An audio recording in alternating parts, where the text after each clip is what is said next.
शुरू करते हैं अल्लाह के बाबरकत नाम से जो बड़ा मेहरबान और नहायत रहम वाला है। तमाम तारीफ़ें मेरे अल्लाह रब्बुल इज़्ज़त के लिए हैं। और स्टोरीज उर्दू के मोअज़्ज़ज़ नाज़रीन को मेरी तरफ से अस्सलाम वालेकुम। उम्मीद करती हूँ आप सब लोग खैरियत से होंगे, जहाँ होंगे खुश होंगे। आज आप लोगों के लिए बहुत ज़्यादा ड्रावनी कहानियाँ लाई हूँ जिन्हें आप लोग बहुत पसंद करेंगे। आज की पहली खौफनाक कहानी सना शेयर कर रही है। सना कहती है मैं लाहौर की रहने वाली हूँ और आज आपके साथ अपनी ज़िंदगी में पेश आने वाली बहुत ही ज़्यादा ड्रावनी कहानी शेयर करना चाहती हूँ। ये आज से 5 साल पहले की बात है। हम लोगों ने एक बिल्डिंग में एक फ्लैट हम लोगों ने रेंट पर लिया। हम लोगों का जो फ्लैट था वो 3rd फ्लोर पर था। उसके नीचे 2 फ्लोर और भी थे, वहाँ पर भी मुख्तलिफ फ्लैट्स थे। मैं 2nd ईयर की स्टूडेंट हूँ। तो एक दफ़ा ऐसा हुआ, मैं वापस आ रही थी। उस वक्त मैं 8th में थी। तो मैं एकेडमी जाया करती थी। मगरिब के बाद मेरी एकेडमी ख़त्म हुई तो मैं वापस आ रही थी। जैसे मैं 2nd फ्लोर से गुजर रही थी, मैंने स्टेयर्स के बिल्कुल सेंटर में एक डॉल को देखा। वो डॉल बहुत ज़्यादा प्यारी थी, उसकी बहुत ज़्यादा प्यारी आईज थी। जैसे मैंने उस डॉल को उठाया, उस डॉल की आईज का कलर चेंज हो गया। पहले ब्लू थी, फिर वो गोल्डन गोल्डन सी होने लग गई। मैंने चारों तरफ देखा कि ये डॉल किसकी है। मैंने 2nd फ्लोर पर देखा, सारे घर बंद थे।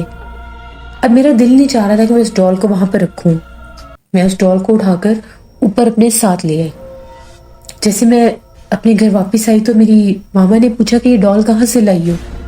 तो मैंने उन्हें कहा कि मुझे मेरी फ्रेंड ने दी है। मैंने उनसे झूठ बोल दिया। तो उन्होंने कहा कि अब तुम 8th क्लास में पढ़ती हो, अब तुम डॉल्स के साथ मत खेला करो, तुम इतनी छोटी नहीं हो। तो मैंने उन्हें कहा कि मुझे ये प्यारी लगी तो मैं उठाकर ले आई। मैं इसको खेलने के लिए नहीं लाई, मैं इसको सिर्फ अपने रूम में रखूंगी। वहां पर हम लोगों के फ्लैट में 3 रूम थे। एक रूम मेरा था, एक रूम में मेरे पेरेंट्स होते थे और एक रूम में मेरे 2 भाई थे, दोनों मेरे से बड़े। अब मेरा जो रूम था वो छोटा सा रूम था।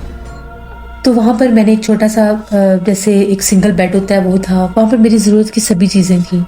मैं अपने ही रूम में रहती थी। वो डॉल मैंने जाकर वहाँ पर जो मेरा स्टडी टेबल था उसके साथ मैंने टेबल के साथ उसको रख दिया। मुझे वो डॉल बहुत अच्छी लगी। अब जैसे ही मैंने खाना वगैरह खाया तो मैं अपने कमरे में चली गई, जाकर लेट गई। कुछ देर मैं वहाँ पर पहले अपने होमवर्क करने लगी। होमवर्क के बाद मैं उस डॉल को लेकर बैठ गई। उस डॉल को मैंने अपने पास जैसे बेड पर रख लिया और मैं उस डॉल से बातें करने लगी कि तो मुझे बड़ी अच्छी लगी हो, ये है वो है। वो तो एक टॉय था और मेरे ज़हन में भी ये था कि एक टॉय है। इसी तरह जब मैं सोने लगी तो मुझे ये था कि डॉल ख़राब ना हो जाए, तो मैंने उसको वहीं पर चेयर पर रख दिया अपने बेड के पास और मैं सो गई। रात हुई जब मुझे ऐसा लगे कि जिस तरह से मेरे कमरे में कोई बोल रहा है, बातें कर रहा है। मुझे जब आवाजें आई तो एकदम से मेरी आंख खुल गई। तो मैं क्या देखती हूँ कि मेरे कमरे में एक छोटी सी बच्ची बैठी है। वो बच्ची छोटी थी, मैं तो 8th क्लास में पढ़ती थी, वो बच्ची बहुत छोटी थी। वो होगी 2 या 3 क्लास की बच्ची होगी। वो उस डॉल को लेकर उसी चेयर पर बैठी हुई है बिल्कुल मेरे सामने। लेकिन वो जो बच्ची है, उस बच्ची का चेहरा बहुत ज्यादा भयानक है। उस बच्ची का जो चेहरा है वो ऐसे जैसे उसका आधा आधा चेहरा जला हुआ है। यानी उसकी आंखें ठीक है, माथा ठीक है, बाकी जो उसके होंठ और नाक और जो चीक्स वाला हिस्सा है वो फुल जला हुआ है और बहुत भयानक है। मुझे समझ में नहीं आ रहा था कि ये है क्या चीज। और वो डॉल भी जैसे उससे बातें कर रही है। बस उसको देखने की देर थी, मैं बहुत ज्यादा डर गई और मैंने अपनी मामा को आवाजें देना शुरू कर दी। जब मेरी मामा ने मेरी आवाजें सुनी, मैं शोर मचा रही थी जैसे खौफ से इंसान शोर मचाता है। मेरे कमरे में उन्होंने लाइट ऑन की तो मैं बिल्कुल पूरा मैंने अपना जो ब्लैंकेट था अपने चेहरे पर लिया हुआ था और मैं डर रही थी। उन्होंने जल्दी से मेरा ब्लैंकेट हटाया और मुझे उठाया और पूछने लगी कि तुम्हें क्या हुआ है, तुम क्यों ऐसे चिल्ला रही हो। तो मैंने देखा तो वो जो डॉल थी वो वहीं पर स्टडी टेबल पर पड़ी हुई थी, जबकि मैंने उसे चेयर पर रखा था। मैंने कहा कि मैंने भी यहाँ पर एक बहुत खौफनाक बच्ची को देखा है। वो उस डॉल से बातें कर रही थी। मुझे बहुत डर लग रहा है। मेरी मामा ने फौरन से वो डॉल उठाई। यानी रात का क्या टाइम था, उन्होंने फ्लैट का दरवाजा खोलकर वो डॉल बाहर फेंक दी और खुद अंदर आ गई और आकर मुझे बहुत ज़्यादा समझाया प्यार से, कैसे कोई चीज़ बाहर से नहीं लेकर आते। पहले उन्होंने मेरे से पूछा मैंने कहाँ से ली है, मैंने उन्हें सच बता दिया। फिर उन्होंने मुझे बड़े प्यार से समझाया कैसे कोई भी चीज़ राह से नहीं उठाते, पता नहीं वो किसकी थी किसकी नहीं। फिर उन्होंने मुझे दम वगैरह किया, मैं सो गई। अगले दिन मैंने स्कूल जाना था।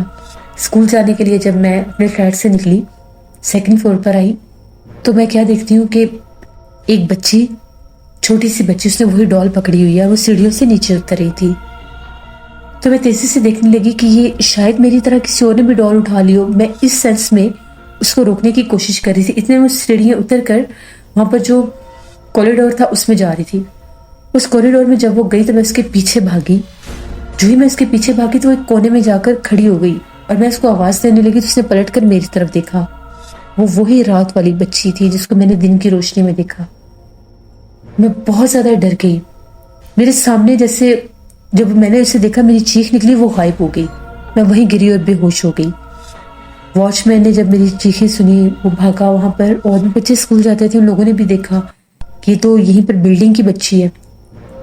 उन लोगों ने जल्दी से वॉचमैन को बुलाया। वो जानता था हम लोगों की फ्लैट को। वहाँ से मेरे पेरेंट्स को बुला कर लाए। वो लोग मुझे ऊपर लेकर गए। कई 2-3 घंटे बाद मुझे होश आया। डॉक्टर को भी लेकर आए। डॉक्टर ने कहा ये बहुत ज़्यादा खौफजदा है। जब मुझे होश आया तो मैं उस टाइम भी डरी हुई थी। फिर मैंने अपने घर वालों को सारी बात बताई।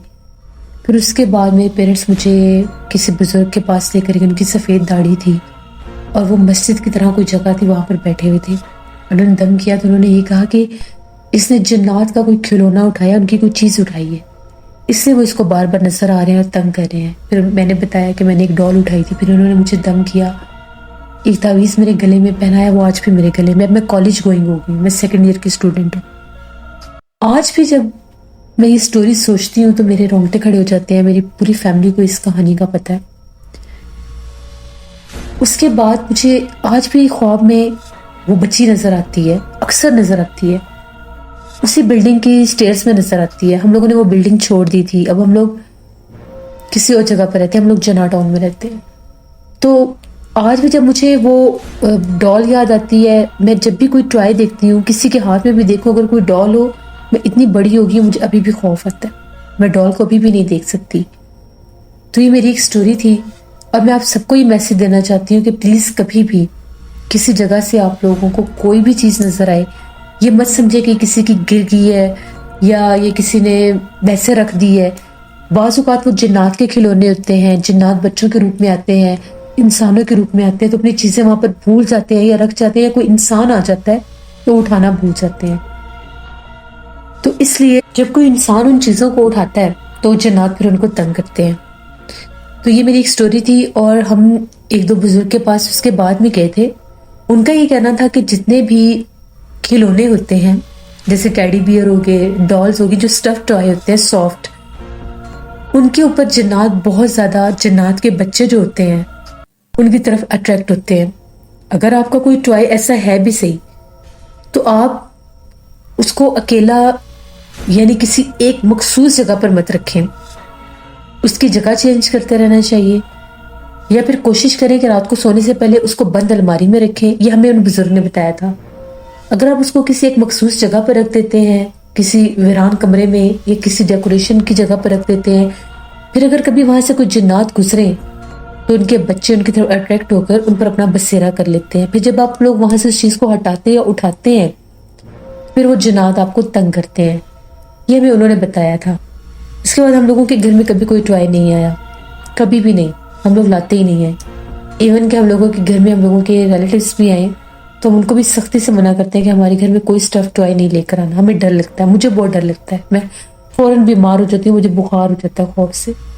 तो ये मेरी एक कहानी थी जो मैंने आपके साथ शेयर की। बहुत शुक्रिया सना आपका। जैसे ये थी आज की एक हॉरर स्टोरी, और इन हॉरर स्टोरीज में आप लोगों के लिए एक हेल्दी मैसेज भी होता है।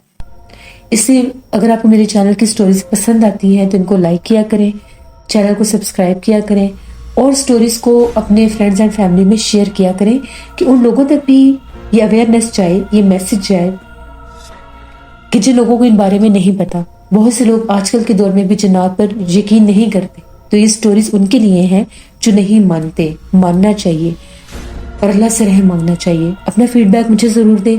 आप लोगों को आज की खौफनाक कहानी कैसी लगी? आप लोग भी अपनी खौफनाक कहानियाँ शेयर कर सकते हैं डिस्क्रिप्शन बॉक्स में दिए गए ईमेल आईडी tushinvir57@gmail.com पर। इसके अलावा आप लोग मुझे कमेंट बॉक्स में भी स्टोरी शेयर कर सकते हैं। अपना बहुत सा ख्याल रखिएगा। अपनी ढेरों दुआ में मुझे, मेरी फैमिली, मेरे पूरे पाकिस्तान को याद रखिएगा। Thank you for listening my stories. Stay blessed. अल्लाह निगहबान।